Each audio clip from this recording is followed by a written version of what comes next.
Hey everybody, welcome to this week's session. If you feel like you have been dealing with anxiety ever since childhood, you definitely want to make sure that you tune in very closely to this week's session because we're going to be talking about where does anxiety from childhood really come from, what causes it, and what to do about it.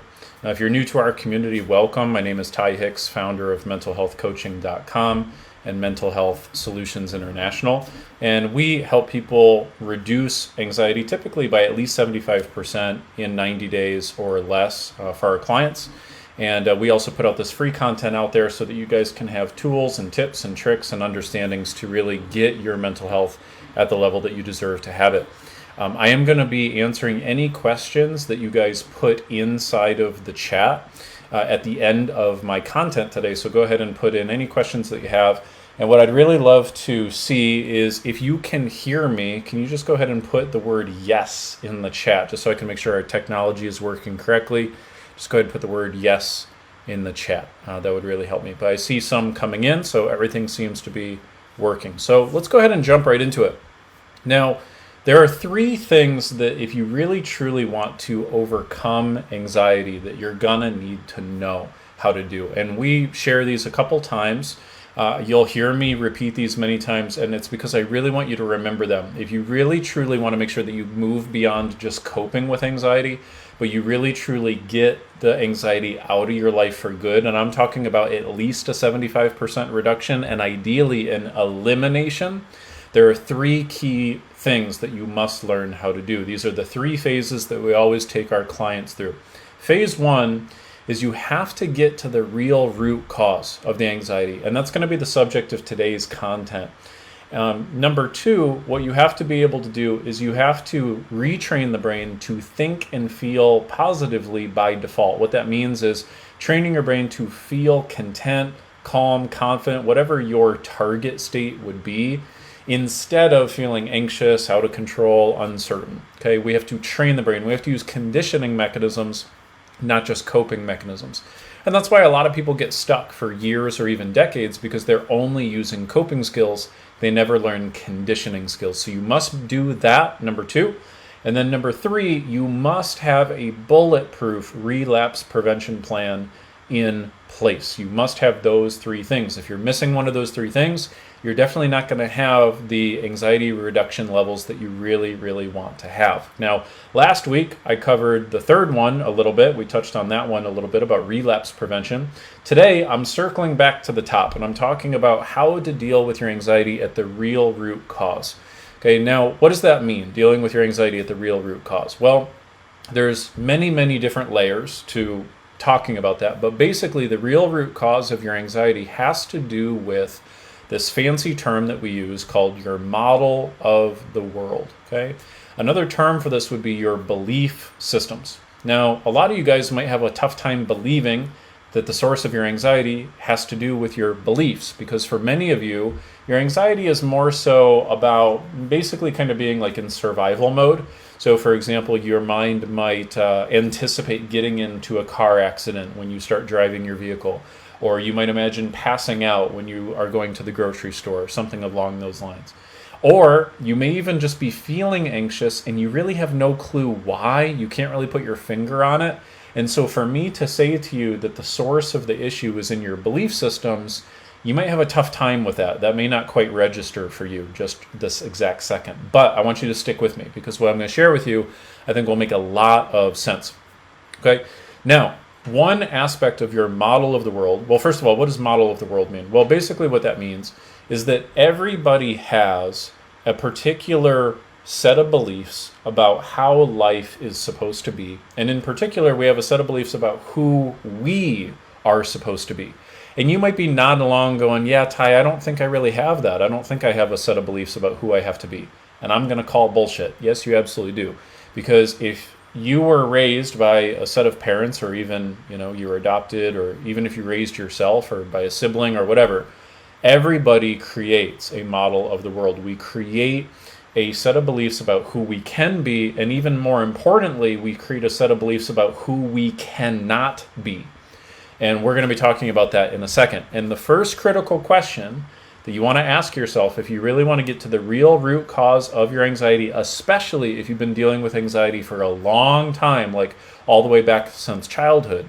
There's a couple key questions I'm going to ask you, and I ask every client these questions. It always comes up in the recovery process. So here's the very first question you got to ask yourself. Growing up, whose love did you crave more, your mother's or your father's? Okay, not who did you love more, not who loved you more. Whose love did you crave more? Okay, and I'll give you a little hint. It is usually, and by the way, put the answer in the chat. Let me know. Was it your mother? Was it your father? It could have also been like a step parent. And for a very small percentage of you, it may have been, say, like someone else who raised you, maybe like a sibling. I had a client recently where it was her older sister. So let me know in the chat. Who was it? Who did you crave love from the most? Your mother, father? It's probably one of those two. Okay. For me, it was actually my stepfather. I'll say a little bit more about that in a moment. And I'll give you a little hint. If you're having a tough time figuring out who it was, I see Jacqueline says father. Thank you. One thing that will give you a little bit of a tip here is it's usually the person whose love was less freely flowing, as in whichever parent or parent figure you felt like the love was less available from, that is typically the person that you craved love from the most. And that kind of makes sense, right? If they were not giving love as freely, you obviously would have desired that love, and so you would have craved it, basically. Okay, I see Karen says mother. Thanks for adding that in, Karen. Okay, so now why is this relevant? Well, it's relevant because of this next question. Here's the really important question. Okay, and by the way, if you haven't put it in the chat yet, go ahead and let us know. Was it your mother, your father, or somebody else? Okay, now here's the next question that you got to ask yourself. Now that you know who that is, okay, who did you have to be in order to get love from your father or your mother or whoever it was that you picked? So whoever you craved love from the most, who did you believe you had to be in order to get that love? Okay? And this is where the answers get interesting. And you saw from the title of my live today, I said the 7 types of anxiety from childhood. And what I'm going to be walking you through is the 7 most common answers that I get to that question when I ask clients, who did you believe that you had to be in order to get that love? Now, you're going to see exactly why this creates anxiety in just a minute, because if you're still dealing with anxiety right now that has started from when you were a child, I would bet my bottom dollar that it is because, at least in part or in full, your mind is still trying to be who you convinced yourself you had to be in order to get that parent's love way back when. Okay, so in other words, some common answers that people give, and these are not the list of 7, but let me just give you a couple common examples. Usually when I ask this question, I'll say, great, who did you have to be for your mother to get their love? They'll say things like, well, I had to obey. I had to listen. I had to be a good girl. I had to be a good son. I had to help out around the house. I had to be a hard worker. I had to get good grades. Okay, and then sometimes the more extreme examples will be things like, oh, I had to be perfect. You know, I couldn't have any flaws whatsoever, or I always had to keep up appearances. Okay, can you guys relate to any of this, by the way? Like, can you relate to having any expectations that you felt like you had to live in alignment with that were put on you by a parent from way back when? Just go ahead and let me just put yes in the chat. If you can if this sort of resonates with you, if there's a couple expectations that you can see since childhood you sort of put on yourself because you felt this compulsion to get love from one or more of your parents. Okay, because that is probably still an anxiety inducer for many of you. And we're about to get more specific because I'm going to help you identify which one of the 7 types of anxiety you probably developed, and then I'm going to give you some tips and recommendations for each one of these, okay? I'll also share with you a little bit about my story. So let me tell you quickly my story. So for me, it was my stepfather. My stepfather was really, really difficult to please. He would be kind of classified today as probably bipolar, basically, back then. So he would go off the handle really quickly. I love him. He's a good man. We have a great relationship now, but things were a little turbulent when I was a kid. And so when his emotions would go from 0 to 100 really, really quickly, for me, basically what I kind of learned was I got to please this guy. Like, I got to make sure there's no problems, there's no stress, there's nothing I could do that could upset him, Because if I do anything that might upset him just a little bit, we could all of a sudden be going through like a 3 or 4 hour ordeal where there's a lot of tension in the house and it's really uncomfortable. So basically, I developed two major tendencies. I developed a tendency to become a pleaser. Like, okay, well, what do I need to do to keep the peace? And how do I just make sure that I get these negative feelings to go away? And then number two, I also developed an urge to be what we call a caretaker or a helper, basically. Because one of the few things that he would actually give me praise for, or at least I felt that he would give me praise for, was being helpful, like making things better. And I honestly think that's part of why I'm speaking with you guys today, is because a huge part of my personality developed as having a compulsion and an urge to try to help other people, okay? And these two particular things, being a pleaser and being a caretaker, are two of 7 what we call archetypes. Okay, you could also think of it as just 7 roles. Okay, there are 7 major types of roles that people tend to believe that they have to be in order to be good enough and in order to secure the love of their parents. And this is what shapes our personality and our patterns when we're a kid, because it is a compulsion for a human child to get the love of their parents. Why? It's a survival mechanism. Okay, we are one of the only animals in the animal kingdom that relies on another human being putting our needs above their needs for a really long extended period of time. If they refuse to love us, we will die. That is built into our evolution. It is built into our hardwiring. Our brain, therefore, is evolutionarily wired and programmed to read into all of the little signals that we get from our parents. So when our parents are mad at us, we go, oh gosh, parent is mad at us. Parent is pulling love away from us. Oh, what if they pull love away from us and they abandon us and then we starve to death? Don't like that. Ooh, all right, let's not do the thing that my parent just got mad at me for. Let's not do that ever again. Or when our parent gives us love, attention, praise, attention, I said attention twice. Okay, if they give us attention, we will go, ooh, this is good. Parent is giving us attention. That means if they keep giving us attention, they'll keep caring for us. That means I'll continue to live. So what am I doing that's getting me attention right now? Ooh, okay, let's continue to do that. And so what we end up developing is we develop patterns. We basically learn lessons as a young kid where we say, okay, I need to be this type of person. And that's what these 7 roles are. Is this making sense to you guys so far? Can you just let me know? Put yes in the chat. Is this making sense? Is this resonating with you at all? Okay. But now I'm going to go into these 7 roles that are the most common and the most anxiety inducing. Okay. So again, these are like the things of who did you have to be in order to get that love. So the first one is a perfectionist. Okay, so this is a special, by the way, for each one of these, I'm going to explain what the role is, and then I'm going to talk about the source, like where did this probably come from, and then I'm going to give a couple key parts of the solution, like what are some of the things that you really need to know to make sure that you can overcome that and you can change it. Because, by the way, I'll give you a little tip and a secret right now. Don't conclude that if any of these 7 are how you've been in the past, that this is just how you are forever. Okay, don't do that. Okay, for example, let's talk about the perfectionist. What I hear a lot of people say is, oh yeah, I'm a perfectionist. Hi, I'm a perfectionist. I've always been a perfectionist. Okay, what you're doing there when you say a sentence like that is you're creating what we call an identity statement. Okay, and identity statements are very, very limiting because we will act in accordance with who we tell ourselves that we are.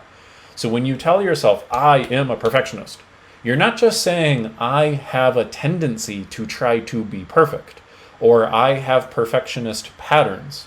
What you're saying is, my identity, who I am, is a perfectionist. See the difference between those two? Very big difference. Okay, so what you want to do is make sure that you always define your problem in solvable terms. If you really want to overcome anxiety and have really great mental health, that is a key thing. So if you define the problem as who you are, that's only going to make your mental health worse. What we got to do is define the problem for what it really is, which is you have patterns. Okay, you developed patterns as a kid that you might still have as an adult. That doesn't mean they can't change. It just means you got to get aware of them and you got to learn how to replace them. Okay? So it's all about patterns. All right? I see some good feedback in the chat. And by the way, remember, for those of you guys who are joining us live, if you have any questions, put your questions in the chat and I will answer as many questions as I have towards the end of the session today. Okay? So these are the 7 most common answers to the question, whose love did you crave more and who did you have to be to earn their love? Number 1, the perfectionist. Where does trying to be a perfectionist come from? Usually it comes when you had a parent who seemed to find a flaw no matter what. If you had a parent where you felt like it was very, very difficult to please them, if they continuously made comments either about your weight or your grades or how you looked or what you wore or who you dated or whatever, right? And it can be slightly different for each person. But if basically, like if you felt like you consistently put something in front of your parents and you thought that they would be like excited and happy and proud of you, and then they found a critique, almost certainly you developed perfectionist tendencies. And basically the reason why your brain did this, it's a survival mechanism, okay? Anxiety is a pattern that is trying to protect you. Anxiety of a perfectionist style is your brain basically saying, ooh, I really don't like the pain of somebody else finding a flaw in me. Because if somebody finds a flaw in me, maybe they'll take love away from me. So I know what I'll do. I'll find the flaws in me first. And if I find the flaws in me first, then I can correct them. And if I can just perfectly identify every single flaw and check every single fucking box that I can possibly imagine, then I'll be perfect and no one will ever find problems with me and everyone will love me forever. Okay? And that's basically what your brain is trying to do. Your brain developed a coping mechanism as a young child of let's find the flaws in myself first before mom does or before dad does. And that way, mom or dad won't find anything they dislike and mom and dad won't pull their love away from me. Okay, does that make sense? Can you guys put perfection in the chat if this is you? Have you had this tendency? Has this been one of yours? Have you had a tendency to try to constantly search and scan for flaws, which then makes you find flaws in yourself that don't even exist, by the way, right? Because the brain is incredibly very good at finding what you tell it to look for. And so when you're looking for flaws and you're trying to be perfect, you'll feel like everything is a flaw. And that creates anxiety. It creates anxiety because your brain is trying to get to this place of perfection that it never will reach. And anxiety is nothing more than your brain trying to accomplish these roles, trying to accomplish these goals, and feeling like it can't get it. It's like the more your brain tries to get it, oh, let me try to be perfect. Oh, I wasn't perfect. Oh, let me try to go perfect. Oh, no, I wasn't able to do it. That's what creates anxiety. Anxiety is this constant striving for it and then not getting it, okay? So I see Sandy says perfection, Bree says perfection, Jacqueline, perfection was a part of your thing as well. Okay, thanks for the feedback. So what do we do instead? What's the solution to perfectionism as one of the 7 types of childhood anxiety? Well, what we've got to do, okay, is we've got to help your nervous system learn to fall in love with progress over perfection. Okay, now I know that sounds cheesy. I know that sounds simple. I know that's like, well, yeah, duh, Ty. Okay, but I'm telling you, this is one of the critical key lessons that you're going to have to not just intellectually understand, but you're going to have to learn the skills to actually make your daily life a reflection of this universal truth, which is that if you go after perfection, you will always feel like you're missing something. If you focus on progress, you will always feel like you have more than enough. So what you've got to train the brain to do is to, first of all, start with what is all the progress that I have made, number 1. And then number 2, how can I make immediate, tangible progress towards my goals today? What you can end up doing is replacing the pattern of chasing after perfection with chasing after progress. And chasing after progress is actually obtainable, whereas chasing after perfection is not. So when you start to chase after progress and you really train your brain to put your energy around that instead, the anxiety will diminish hugely, okay? And it is a process. It does take a little time to train your brain to do that. But that's going to be one of the first critical things to do if you've got a perfectionist tendency. Okay, number 2 thing that you got to do if you've got perfectionist tendencies is acceptance. Okay, now again, I know this sounds so simple and so like, duh, yeah, I know. I need to accept that I'm not perfect. Yes, but I'm talking about not just intellectually accepting it. And that's where it gets tricky, because a lot of you guys are like, oh, yeah, I know. I shouldn't try to be perfect, blah, blah, blah, blah, blah. I know. But then you go and try to be perfect anyway. You know what I'm talking about? That's the difference between your conscious mind and your subconscious mind. Your conscious mind knows, why am I trying to be perfect all the time? That's stupid. I'll never be able to do that. But then your subconscious mind is like, yeah, but we really still have to be perfect. We have to deal with the subconscious. We have to train the brain to feel a sense of acceptance, no matter where it is, what you're doing, who you are, how you're behaving, etc. We got to enable you to have a more humane, sustainable set of expectations that you're putting on yourself, okay? So I see many of you guys said that perfectionism is your big one, and that's why I started with that one, because it's a common one, okay? Now, moving on to number 2. What is the second out of 7 types of childhood anxiety? Okay, the second one is trying to be what we call the pleaser, okay? This is another one of those roles or archetypes. Okay, so basically this means that your compulsion, a lot of your intrusive thoughts, a lot of your anxieties will revolve around, why are people displeased? Why is that person angry or sad or frustrated? You'll make other people's problems your problems very often. If other people are upset even just being around you, you'll presume that they're upset with you, that you're the cause of the problem, why they're displeased. You'll make it your responsibility to make any negative emotions and feelings go away as quickly as possible in most cases. That's pleaser tendencies. Okay, so if you guys identify as more of a pleaser, put pleaser in the comments. Okay, by the way, you can be multiple of these. I am multiple of these too. I'm number 2, I used to be number 2 and number 3.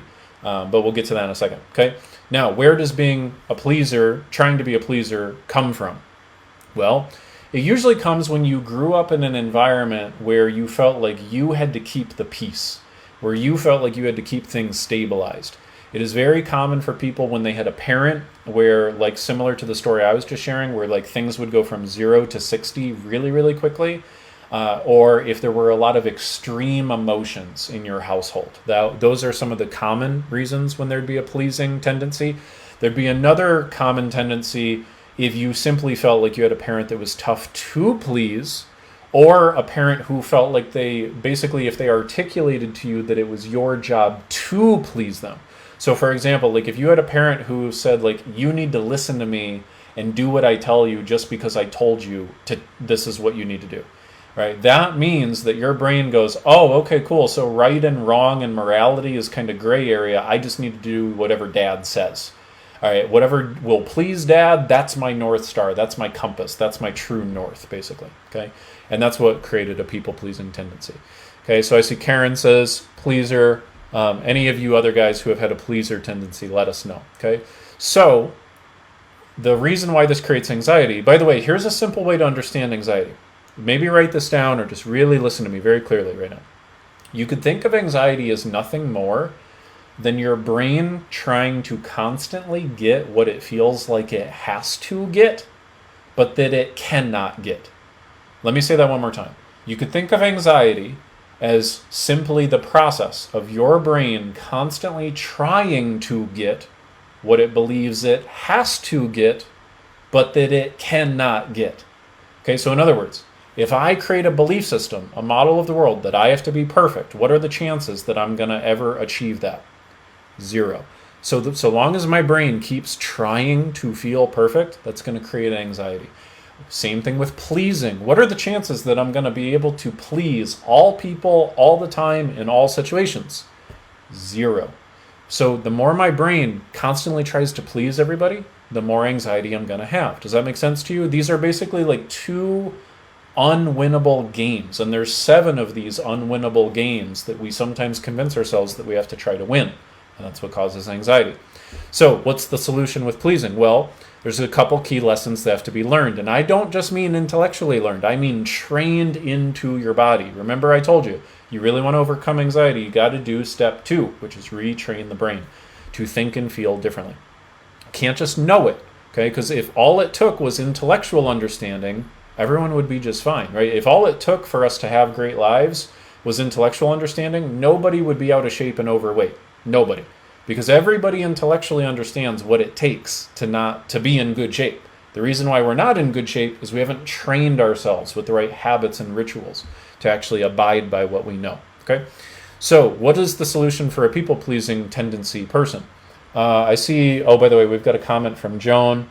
It got to a point where I was pleasing everyone in my life just to avoid conflict or confrontation. That's exactly right. So, it's a fear of confrontation. So, what do? Well, we have to learn to be the source of our own validation. Which, by the way, this is where I am of different voice in the mental health field than a lot of what you guys see elsewhere out there. There's so much garbage out there about you're feeling, whatever you're feeling is totally, completely correct and valid. And if other people don't agree with your feelings, you should just cut them out of your life. And there's so much stuff out there about validation, and we all crave validation. So I'm not making you wrong for craving that.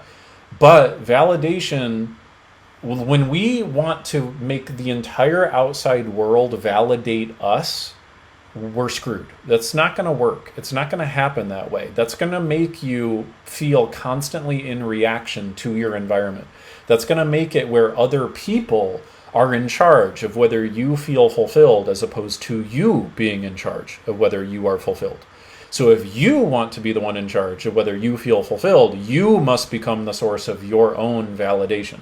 You must learn to be the one that says, you know what? I don't really need them to agree. I don't need them to be pleased because I know I did the right thing. And I am proud of what I did or what I said or what I believe or who I am. Right? We've got to develop those emotional skills of you filling yourself up instead of getting pissed off that everybody else isn't doing it for you. That's got to happen. Okay?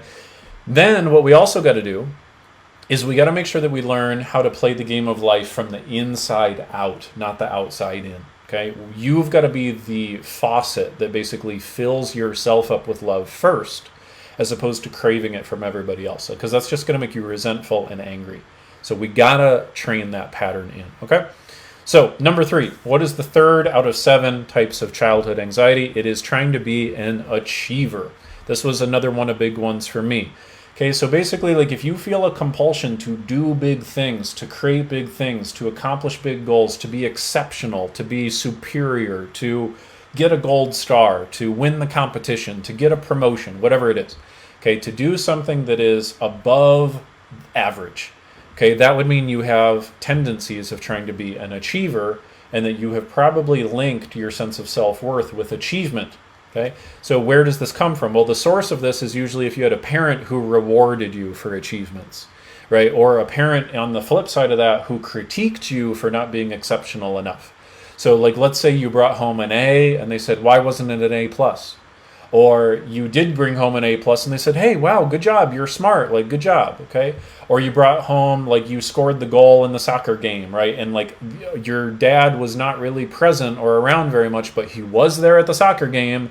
And when you won the soccer game, you got ice cream afterwards and he was like really happy and pleased and proud. But when you lost the soccer game, like you were pissed off, or he was pissed off and angry and made you feel bad. Right? Like that would be where you would have probably developed achievement tendencies, okay? So I see Salima says overachiever. Put in the comments, guys, achiever. If you feel like part of the identity that you kind of have created for yourself is that I've got to be an achiever, okay? That was definitely the case for me for a very long time. Now, what do we do? Because now, by the way, is this achievable? Sometimes, sometimes not. The problem with the achiever mentality is that usually you guys move the target on yourselves, right? So like you do get the promotion, you think, well, if I just get the achiever, if I just get this promotion, then I'll be happy. But then you get the promotion, and then what happens? You're happy for like a week, but then now you don't have anything exceptional to report, and you gotta constantly have something exceptional. And so it's that constant drive of something exceptional that makes people move the target on themselves, which is another way of creating an unwinnable game. Remember what I said. Anxiety is nothing more than trying to get what you feel that you have to get, but that you cannot get. And so with achievement, let's say you have this big benchmark out here, and you all of a sudden put all this energy in, okay, I'm going to get this promotion. So you go after it, and then boom, you get the promotion. But then, you're feeling happy for a while, but then you move the target, and you move the target up here, and then you're hanging out here, and you're like, damn it, I got to achieve this other thing. And so you're constantly in the striving mode where it's never good enough. And that's what creates anxiety. It's that discrepancy that creates anxiety, okay? So that is a big problem. So what is the solution to the achiever? Well, A couple big things have to change in your model of the world, your belief systems, okay? First, we have to learn the difference between goals and expectations. I got to tell you, this was a big one. This took me a long time to figure out, and I feel like I'm just finally figuring this out. So, what is the difference between a goal and an expectation? So, I had a client recently, a couple months ago, and she was a textbook achiever, right? She wanted to be like the very best mom and the very best career woman and the very best everything, basically. And she would feel not only anxious but depressed because she wouldn't like live up to these really high expectations. And she was basically like feeling that it was kind of binary, like I'm either the superstar achiever or I'm worthless, basically. And so we started talking about making some changes to her model of the world and like what she could be instead of trying to be an achiever all the time. And she basically said to me, like, Ty, I don't want to stop trying to achieve things. Like, I like achieving things. And I said, okay, cool, no problem. And that's when it clicked for me. It wasn't that she had to stop trying to achieve things. It was that she had to stop believing that she was not good enough if she didn't. Okay, let me say that again. It's not that you can't try to achieve things. It's that you can't believe that you're not good enough for love or good enough as a person if you don't achieve it. You guys follow me? So like, here's the difference. For me, okay, I used to have a lot of anxiety and even depression around chasing after goals because I'd basically have these big giant goals and I'd beat myself up that I hadn't achieved those goals. So they weren't really goals. They were expectations. They were shoulds. It was like I was telling myself I should be impacting this many people in this powerful of a way, mental health wise, by now. And instead of making that a goal, as in like something to work towards, something to feel progress towards, something to strive for, it was like an expectation. It was like, no, I have to have that now. And that's the difference. So what you got to be able to do is let go of the I have to have it right now or else I'm not good enough. And instead say, yeah, you know what? I can make progress towards that. And that's where, again, you fall in love with the progress, not the perfectionism in it. Okay? That's really, I think, the key for getting rid of achievement anxiety. Okay, and here's what I wrote down in my notes. It's okay to strive for accomplishments, but it is unhealthy to require accomplishments to feel worthy enough. Okay, the key word there is require, right? If you're requiring yourself to get a promotion every single year to convince yourself that you're good enough, that's not good. That's not a winnable game, right? But if part of what makes you feel excited about life is chasing after goals, that's okay, so long as you validate your self-worth in the here and the now while you're moving towards it. Okay, by the way, is this making sense? Can you guys put yes in the comments, please? I would really love some feedback because it helps me serve you at a greater level. If I can get some live participation, let me know in the chat what you guys are thinking. If this resonates with you, if it's valuable, put yes, please. Let me know. All right, we're moving on to number 4. Now, what is the fourth role that we will convince ourselves that we feel like we have to have in order to feel good enough? Okay, I call this one the strong kid. Okay, the strong kid is basically like if you convinced yourself you have to be somewhat like emotionless, if you have to be like stiff upper lip, if you have to hide your emotions, like if you can't be sad or weak or whatever, right? If you got to be a strong kid, and there's different versions of this. Thinking back on it, I'm realizing this was part of my upbringing too. Like, you know, my stepfather kind of came from the old school traditional, like be a man, like toughen up, like no boys don't cry, like all that stuff. Okay, and it doesn't have to be just men, by the way. I've seen that women sometimes do this, have this placed on them as well. I have also found that a lot of times for women especially, the strong kid mentality is especially predominant if you were the older sister especially. So sometimes there's kind of this like expectation that you be the strong independent one taking care of the family, like looking after people. Okay, and by the way, if you haven't figured this out by now, there are advantages to these like beliefs that we create about who we have to be. For example, if you convince yourself you have to be perfect, that usually means that you become very organized and very detail-oriented and very like, it's not good enough, so you strive for more, so more success-oriented. Like perfectionists very rarely are unemployed, for example. They usually have good jobs, that type of thing.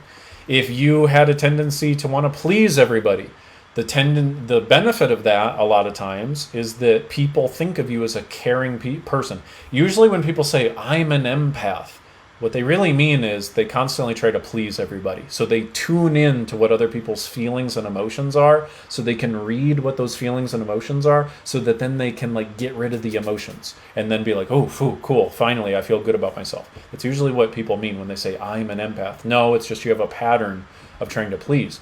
And then achiever. If you try to be an achiever, the benefits of that are obvious, right? You're going to achieve things, right? So if you try to be the strong kid, number 4 out of 7, there are benefits to that. You usually will become pretty tough, pretty resilient, pretty independent. You'll be like self-reliant, basically, in most cases. Now, what is the source of this? The source of this is typically if you got punished for showing emotions. I see some comments here. Mystique says, toughen up, absolutely very relatable, truly interesting. Jones says that's exactly what my dad did to not only me, but both of my brothers, telling us to get over it. Yep, exactly. Nancy says, yes, valuable. Suggest strategies to combat the anxiety. Yep, so Nancy, you might have joined late. I'm going to give a couple recommendations on what to do with each one of these. So, being punished for showing emotions as the strong kid. I want to tell a quick story about this one. I had a client a couple years ago. She was having panic attacks. Now, when we dissected why she was having panic attacks, it was because she would have a little feeling of like sadness or anxiety pop up, like a little bit of fear pop up, but she felt like she had to be the strong kid. So she would push it down and she would repress it. And as she tried to push it down, she couldn't really release the feeling. And so she'd get like hysterical because her body's trying to release the feeling while she's trying to push it down. And there'd be this tug of war going on and she'd get like hysterical and start crying. So one of the things I coached her to do is how to like feel the feeling and then release it. And that was one of the solutions that worked for her. So here are some solutions for the strong kid attitude, okay? Recognize that having emotions is a source of strength, not weakness. This was a big one that I had to learn, especially with my work with you guys. I used to shut off all my emotions, and what I've had to do is I've had to slowly turn those back on, like being able to sit in a moment of feeling sadness or anger or whatever, because it helps me help you guys. So it's a source of strength, not weakness. I had to unlearn that belief that I got taught as a young kid. And as long as you learn how to properly process and channel your emotions, you become stronger as a result of feeling them. Now, don't get me wrong, if you just indulge in the emotions, like keep cycling in the same emotion over and over and over and feel stuck in it, that doesn't really help you or help anybody else. But if you learn to let it flow through you and then direct it in a valuable way, then that can serve a higher purpose. The other thing you got to do, I believe, is learn the difference between repression, expression, and indulgence, okay? Repression is like what that client of mine was doing that I just said, right? Repressing the feeling. No, I can't feel this. I can't ever let myself feel emotion. That's bad. That will make it worse. Expression is, hey, I'm feeling this. I don't even know why I'm feeling this or what I'm feeling, but I'm feeling it. Let me just express it. Let me get it out. That is healthy. And then indulgence is not healthy. Indulgence is let me keep thinking about and focusing on and talking about and feeling the same garbage day in and day out over and over and over, where I'm not really processing it and helping myself heal, but I'm using my pain as a way to avoid my problems. That's indulgence, and indulgence is not good.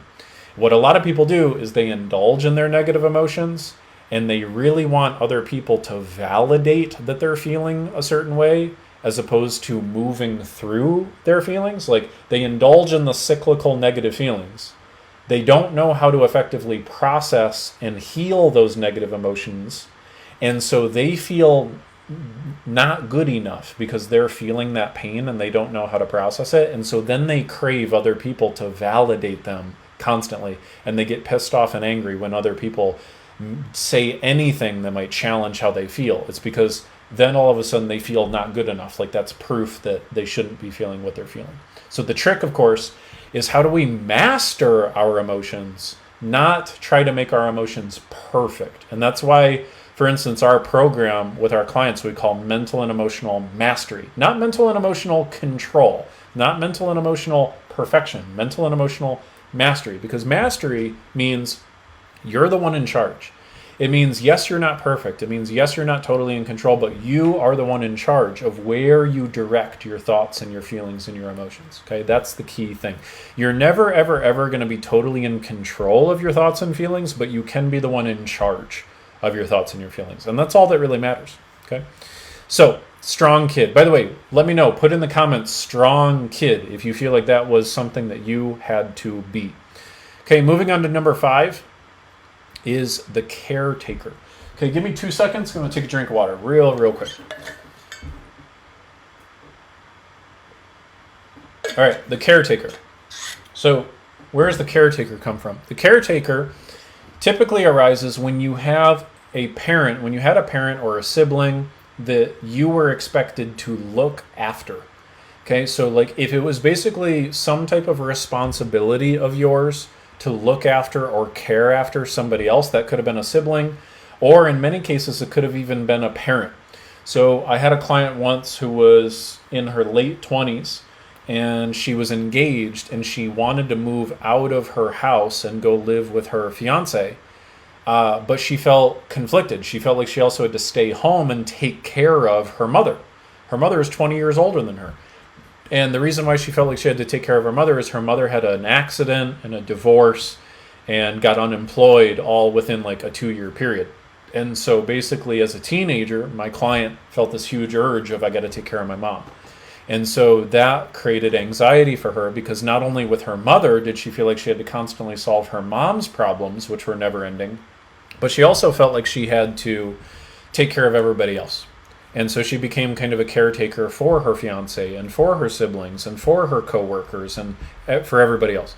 So if you feel like you constantly make other people's problems your problems, if you feel like you basically have to be tuned in with all of the family drama, if you feel like you have to, like it's your responsibility, like if you beat yourself up basically for somebody else not having a problem solved, then you probably have a caretaker type role that you believe that you had to have. Okay, now, by the way, for many of you guys, I see some of you guys are putting multiple of these in the comments. The more roles that you feel like you have to have, the more anxiety you will feel as a general rule. Because think about it, then you've got like all these different expectations, right? Or sometimes they're in conflict with each other, and that becomes a problem. So what is the solution to the caretaker? Basically, you have to learn to be able to lean on others and ask for help. You have to learn to get accustomed to the discomfort of needing someone else, being able to ask for help, being able to say, hey, I don't know what to do in this situation. Being vulnerable. You have to be willing to accept that you don't have all the answers all the time, and that you don't need to, and that you don't need to have the solutions. Okay, you've got to learn to be able to do that and to operate in that space. For a lot of times, a lot of my clients are women. The majority of my clients are women, like a slight majority. And what I see a lot of times for my female clients is they have believed their entire life that they have to be like independent and self-reliant and super mom and all this stuff. And they wonder why they keep having problems with relationships with masculine men, because they basically kind of like convince the men that they don't need them, even though part of them is really, really desperately wanting a masculine force in their life to be able to step in and lead. And like, not in all cases, right? Not to control, but to be able to lead and like take care of them, and like, you know, that they can kind of lean on from time to time. And so they feel exhausted and anxious trying to be in this mode of making it all happen and making it all occur a certain way. And that it doesn't feel natural for a feminine person to be in that mode all the time. And so that can create anxiety. So you got to learn to be able to be vulnerable. You got to be able to learn how to do that and to take pride in leading, but learning to set boundaries when interfering is unhealthy for you or for other people. That's what the caretaker needs to do. Okay? I see a lot of good stuff in the comments here. Jacqueline says, I feel like I have all of these so far. Yeah. Caretaker, people pleaser, strong kid achiever, perfection. Yep. A little bit of both. The lines get a little blurry, you know, but again, this is just a mental model to help you kind of see which one of these. Now we got 2 left. We've covered 5 out of 7. Okay, the 6th one is the comedian. This one's a little less common, but basically this applies for people who feel like they constantly have to make people laugh all the time. And this would have occurred if you equated laughter with love as a kid. And the solution to this, of course, is to be able to separate your talent of making other people laugh and your self-worth, right? Who you are as a human being. Don't equate your ability to make other people happy as an accurate reflection on whether you are good enough or not. That's kind of the key with the comedian. So it's a little less common, but I have seen it from time to time. Okay, now the seventh one, by the way, is probably going to pertain to just about all of you, which is why I left it last. And that is the controller. The controller. Now, basically, if you feel a constant compulsion to control things, to predict things, to know how things are going to go, to eliminate variables, to stay inside of a comfort zone, to stay only in places that feel certain and safe, then you are probably a controller. Okay, so put the word controller in the chat if you have those types of tendencies.